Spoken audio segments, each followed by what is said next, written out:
If you're still putting in your form, just do that quickly so that it'll populate, and then head over to your module. You're going to open your learning target. All right, let me move this stuff around so I have access to it. And there we go. Perfect. Get this pulled up. All right, here's our learning target for today.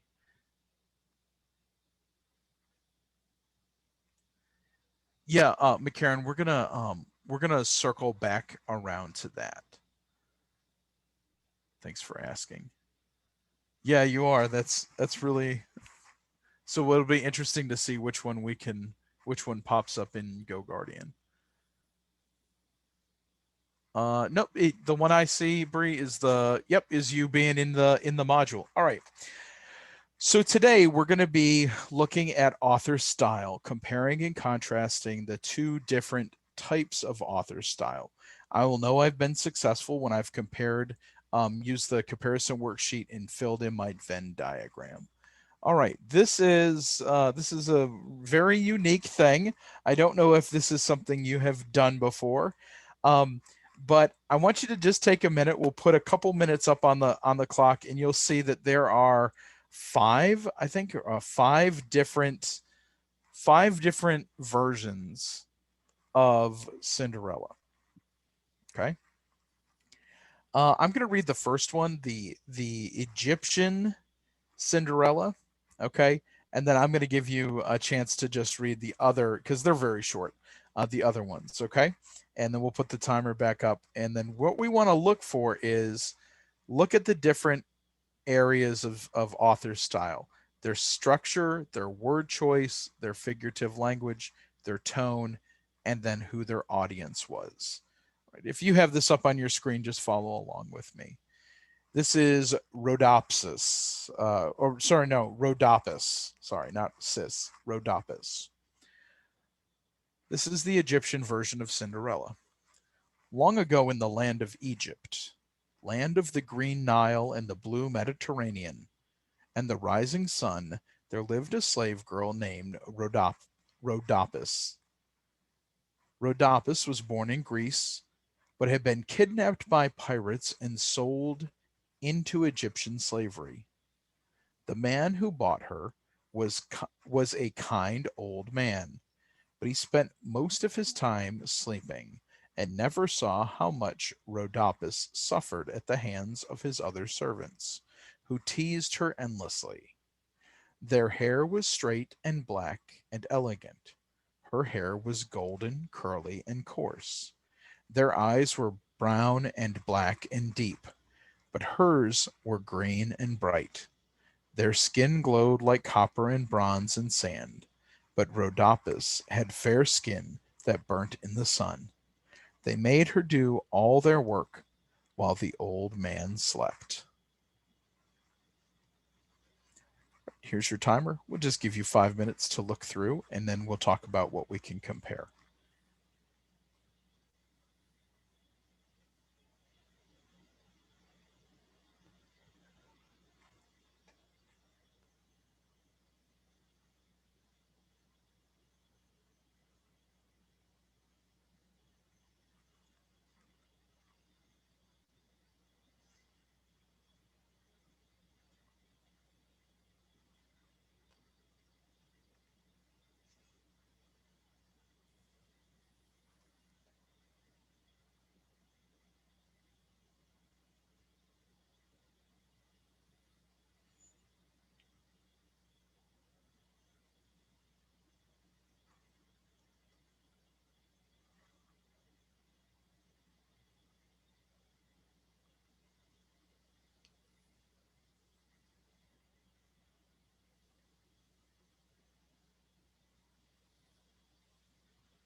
All right, about 20 seconds left. I love to watch you scrolling, and you all kind of scrolled at the same rate that I did.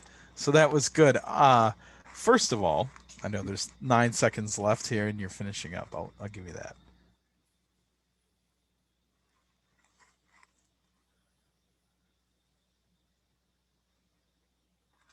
Okay, so there's our timer. What I do want to do is give you the ability to unmute because I hope you have opinions. I know everybody does have an opinion, and let's give you the shared screen again. Okay, I hope you have opinions about this. First of all, and we're looking back at the top. Let's skip straight. Let's go right into yeah, let's go right into sentence structure. I was going to skip it, and I think that's the best place. Please unmute and tell me which one of these was definitely made for the youngest audience. The Disney one. Yeah, other than it's being for Disney, how did you know that? It's like fairy tales and princesses and stuff.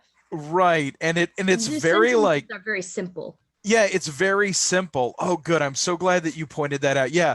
So the one that's like for kids is this the one that probably all of us are most familiar with. Look at the individual wording, right? Like what's the highest level vocabulary here? Roamed maybe, like roamed is kind of a big word, or not a big word, but like a high, instead of just like they just walked around the house in a fancy dress. But so word choice for number 2, that's kind of low also. Figurative language, I don't really see too much in there as far as like things I could latch onto and say like it wasn't very crafted very well. The tone was pretty flat. It was just basic and just putting the information out there. There was no like highly descriptive words that engaged me and really pulled me in. And then, like you said, the audience, it's definitely for a younger audience. Now, that doesn't mean that it's bad. It just means that it's not really, our level. Now, let's go back and ask, which one do you think was made for a more mature audience? And yeah, some people are dropping them in the chat, and that's fine too. Which one do you think was made for a more mature audience? And you could just go by the numbers if you don't want to like the one by the Grimm brothers. Oh, the Brothers Grimm. Yes, I agree. Now, I agree to a point, okay? And Miss Holmes and Miss Sigsby, I don't know if you've had opportunities to read any of the Brothers Grimm, but I, in particular, am a very huge fan. In fact, I had a class of students years and years ago that were like all about this. So we would go to lunch, and then after lunch, the students always, they wanted to come back a few minutes early so I could read them another Grimm fairy tale right from the original, not edited, not in okay.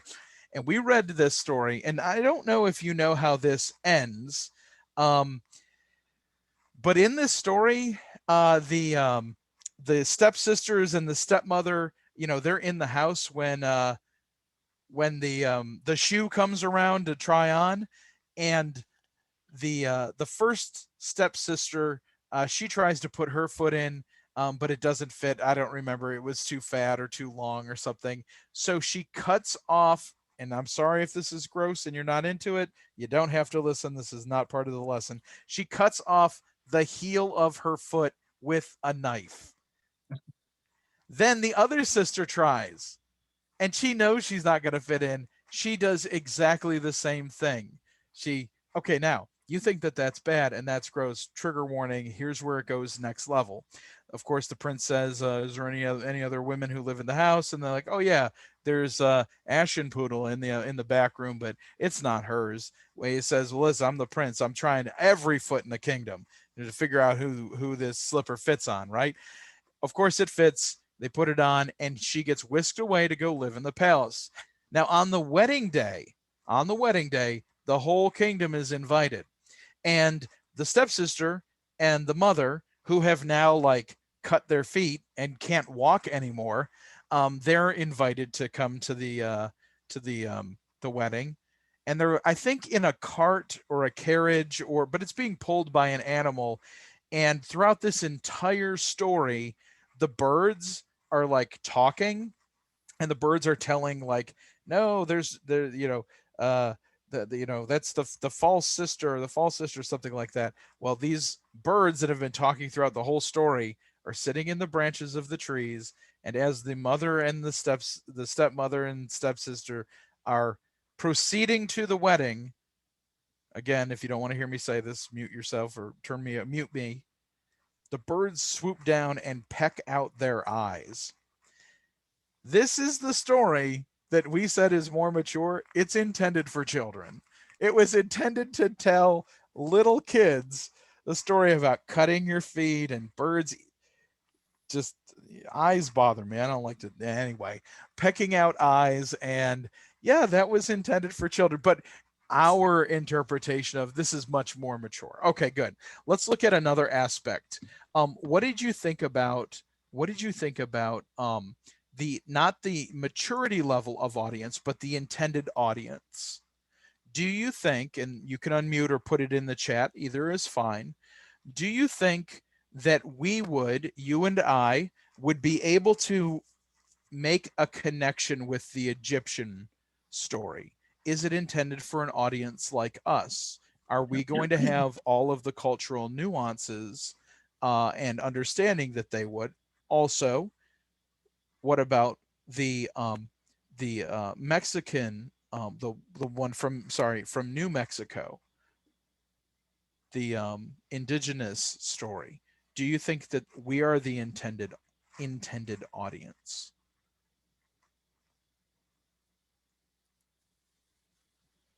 And is there okay, so we're saying no. Is there any evidence in you looking back? Yeah.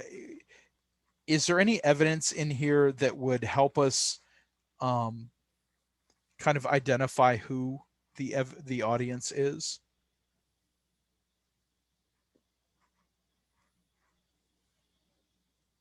Now we might be able to identify with some of this.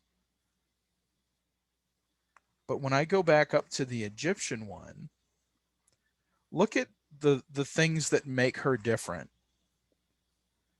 It has to do with the color of her skin and the color of her eyes and the color of the description that's used, the color of the skin and the color of the eyes of the other people in the story.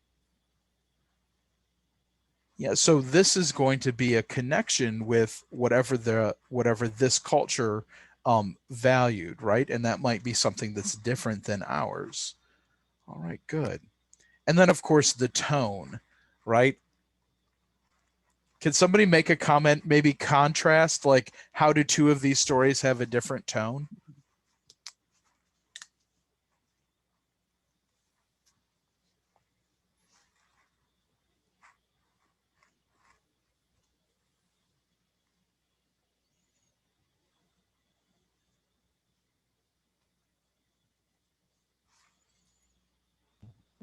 The Disney one had a bland tone, while the Egyptian one had a more sad tone. Okay, good. Yeah, you that's excellent. That's a really good analysis right here. The Egyptian one is a little bit sadder tone. The Disney one is all about like sweetness and light. It's a very happy, and you said bland. I think you were thinking more like a vapid tone, right? Like it's happy, but it's like an empty sort of, not really a lot of substance to it. And then when we look at the Grimm's Tale, that has like a very vengeful tone, especially when we know the ending. Okay, good. So we're able to compare and find similarities, but also contrast the author. Hey, may I add something? Yes, please, Ms. Sigsbee, go ahead.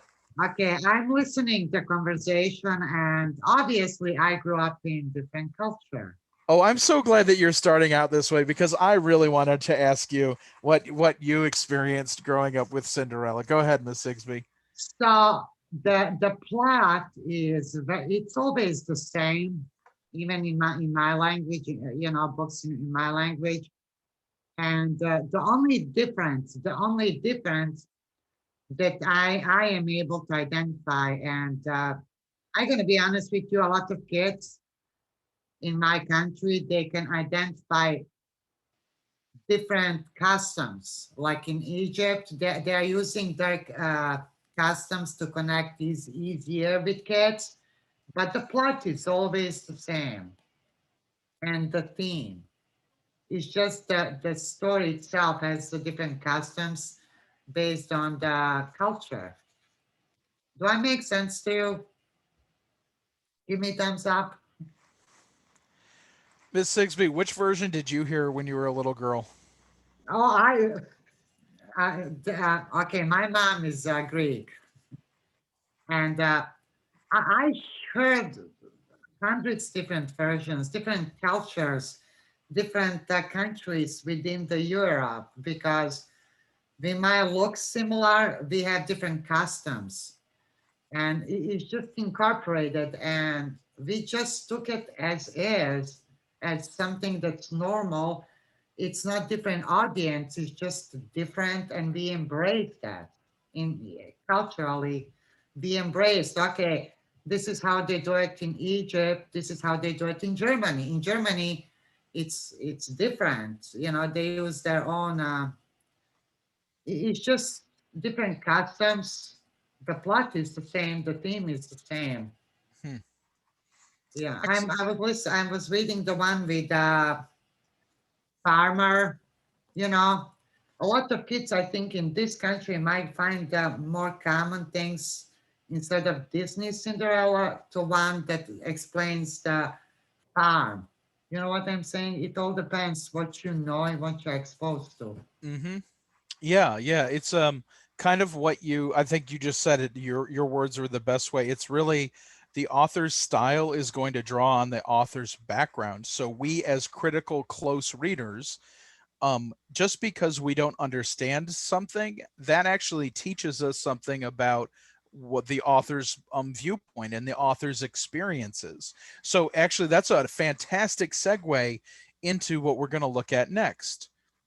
All right, so we're going to be reading a text called Words to Sit in Like Chairs. And I am screen sharing. Is that correct? You can see my screen? Yeah, okay, good. Yeah. All right. So you actually set us up the other day when you asked me about where I was on 9/11. I think it was your class. It might have been the other one, but that's okay. You can see that there's an image, of course, is very visceral for those of us who have experienced or have a connection to it, or were, you know, around and when we saw this happen on TV, or if any of us happened to be in New York at the time. The picture is from the attack that happened on 9/11 in New York City. We want to just think for a minute, what do we already know about it? What do you know about it? And you can't be wrong. I would love to hear your ideas. I'd love to hear your thoughts. Do you have family, a family story, or do you have knowledge of it, or is it just something that happened before you were born? Where do you, and you don't have to share too much.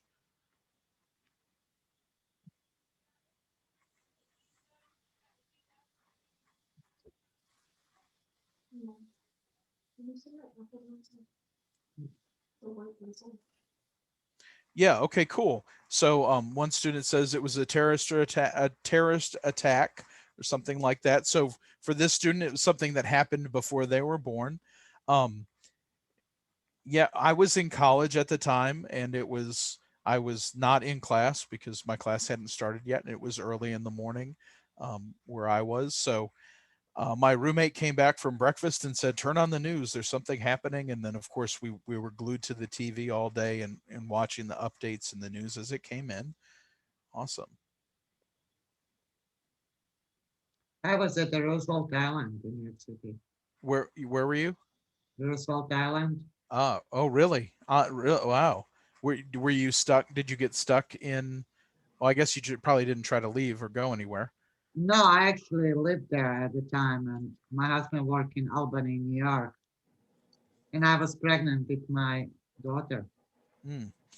Yeah. So your experience, I'm sure, was a lot more intense, especially I, with not knowing what was happening and it being so close. I was Yeah. actually teaching elementary school during that time Yeah. that happened. Yeah. And another student said that her mother was there. Another student said, I know a lot about it because her uh, because a parent is really into history, so has shared a lot. Okay, so each of us have a different experience and a different background with this, just like Ms. Sigsby brought up when we were talking about the author's background. I want to show you this. Just it's Yeah, a I just couple. want to add one more thing. Yes, And please. keep in mind, I escaped from that. Just, in 96, I escaped exactly from that. Yeah. And happening in the best city in the world. Used to be best city, not anymore. Yeah. Yeah. Yeah. That's a wow. There's a lot to unpack. It would be interesting to hear you talk about, Hmm. the comparison there. Fondest memories from her childhood in Tennessee was going to the state fair. I love the state fair. There's the Ferris wheel, of course. There's the bumper cars. There's the cotton candy. Kukoi and her family came to America when she was 5. They were Kurdish refugees escaping Saddam Hussein's Iraq. In 2001, Kukoi was 10 years old and fully immersed in American life. My mom is the one. But when she asked her dad to go to the fair that year, And my dad was like, "No, we're not going. We just can't go this year. Maybe if things cool down, we'll go next year. We just can't go this year." And that was the time where I noticed, okay, well, something's happened that we can't even go outside to go to the state fair. that something, of course, was September 11th and the ensuing backlash against American Muslims. Kukoi's teenage years were defined in part by the attacks of that day. She was not only trying to figure out herself like any other teenager in America, but also to understand the suspicion swirling around her faith. The first day, that Monday that I went back to school with my scarf on, I had it pulled off of me. That scarf, I went home with my scarf ripped. But now, 20 years old and a university student in Tennessee, Kukoi told me in some ways growing up with 9/11 has opened the door to dialogue with others that might not have happened otherwise. 9/11 has shaped me, I would say, more in a positive light. I don't just take things for what they are. If somebody comes to me and they're mad about whatever, I take that as, okay, well, you've had an experience that you hasn't been the greatest thing. I need to understand that. It's given me a reason to get to know people better. And it's given me a reason to take other people's stances into consideration, which otherwise I don't think I would have done. I would have just been a lot more concerned with myself and a lot more independent and not so much reaching out to anybody else. People come up to me and they apologize for things that they don't have any control over, and I see that as a positive sign. And I look at them and I'm like, I really appreciate your sincere apology, and I'm sorry for what happened as well. That's what else can I say? And that turns into a friendship right then and there. Feelings of fellowship, which she hopes will be the most lasting legacy of 9/11. Gabriel Elizondo, Al Jazeera, Nashville, Tennessee. All right. So now that we've seen the video and we've looked at the picture and kind of heard from others. Goodbye, Miss Holmes. You too. We'll see you. Thank you. Happy holidays, everybody. See you later. You too, Bye, Miss honey. Holmes. Thank you. Um, yeah. What do you think? Can you make a prediction, or can you talk? Can you think about, or do you have an idea what our text "words to sit in like chairs" is going to be about?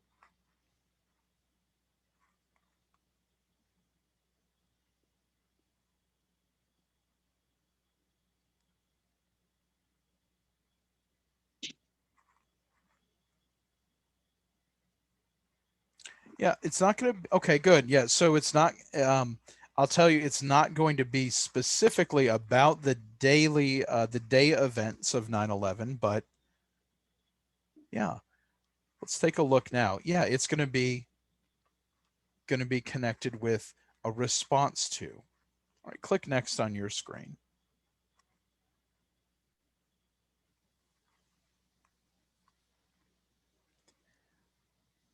All right.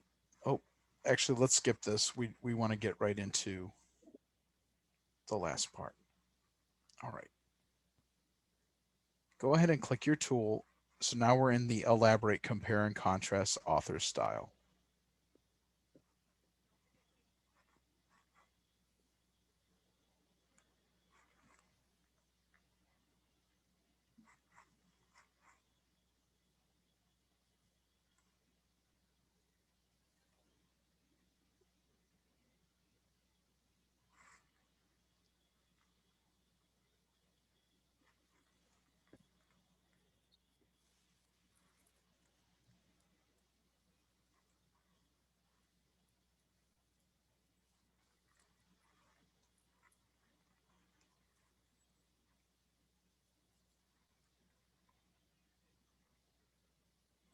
All right.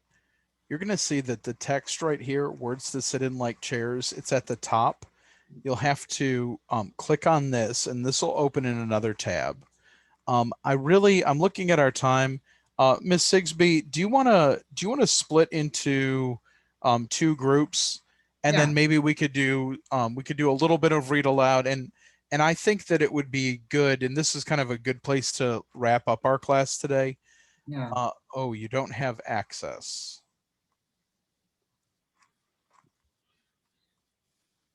Okay. Let me do this really quick, and then I'm going to give everybody the link in the.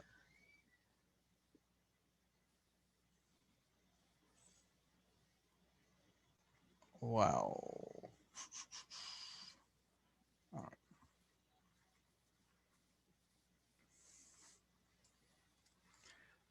All right. Sorry, folks. I'm going to just make us a quick copy.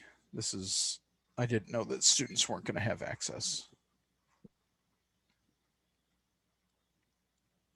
And I'll change the links for when we come back together. I got into the text. It did let you into the text. You just have to refresh your screen. Yeah. Okay, so you have to refresh your screen. I'm just going to still make us a copy.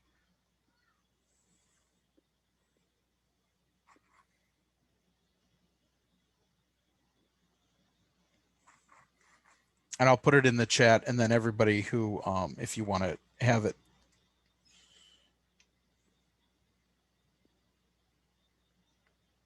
And then we'll know that it works.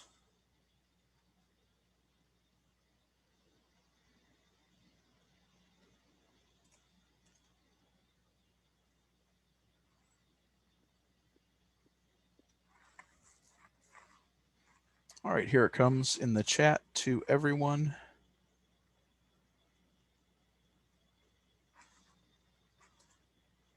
Oh, okay. So right now, some people are saying that the reason that it's not working is you're not on the right thing. So there was actually 2 assignments. I'm going to go into this module and I'm going to shut that off.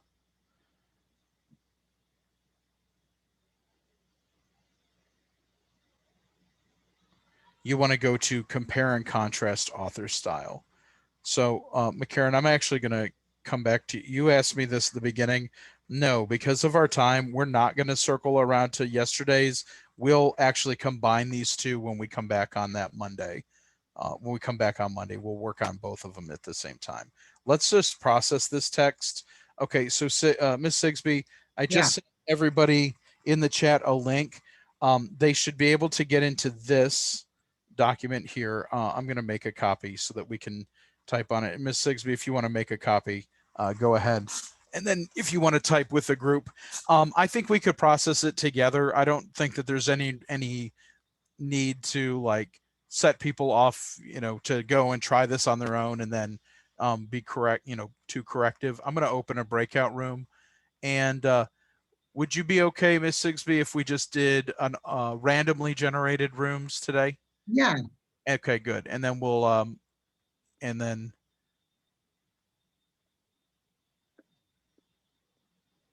let me make sure that Ms. Sigsby and Mr. MITZEL are in 2 different rooms. Okay, perfect. Actually,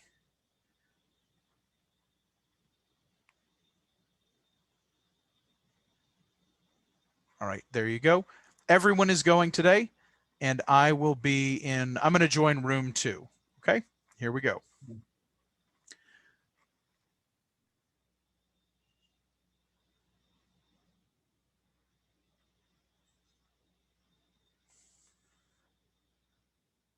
Okay, make sure you join.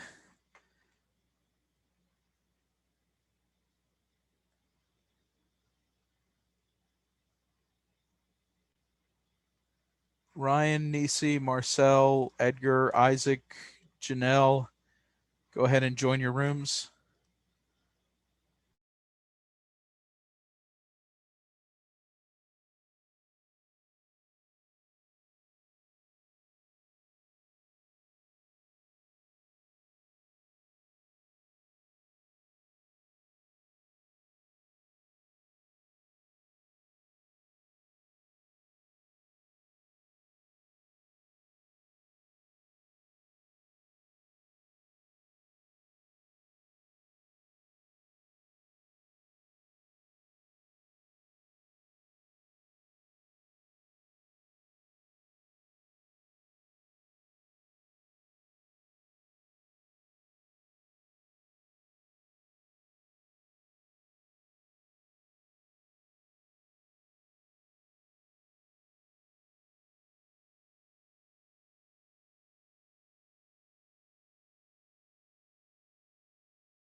All right, folks. It looks like most people are back.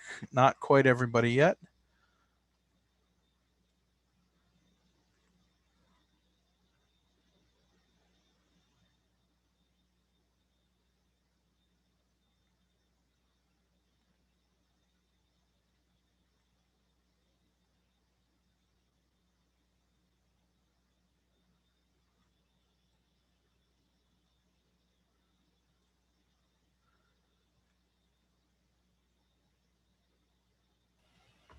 No, you don't need to submit. It'll save. Thank you for asking that. All right, let me put a little outro music on. All right, ladies, gentlemen, thank you so much for being awesome people. You deserve a break.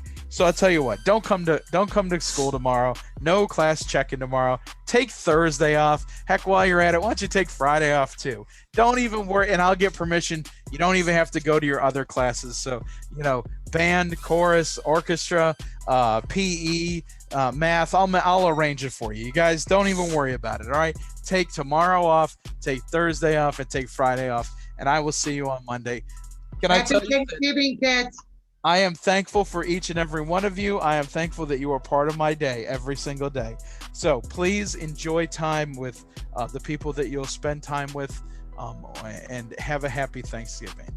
And remember, if you really miss me, if you really miss me, you can always send me a message and tell me happy Thanksgiving. And when I see that, I'll message you back. All right, people, have a great day. We'll see you on Monday. Bye, Yes, baby. it does save. Eat a lot. Okay. It does save. Thank you for being cool and having your cameras on today. All right, see you later. I don't want to kick you all out, but I'm gonna have to.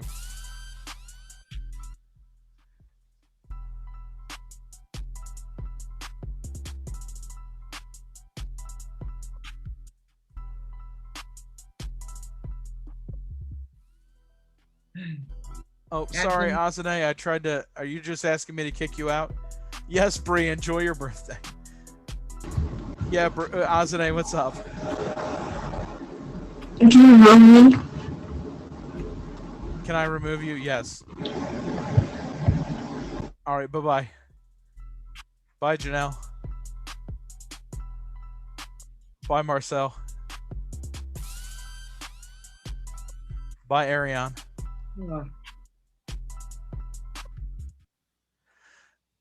Hey, Bye, Ryan.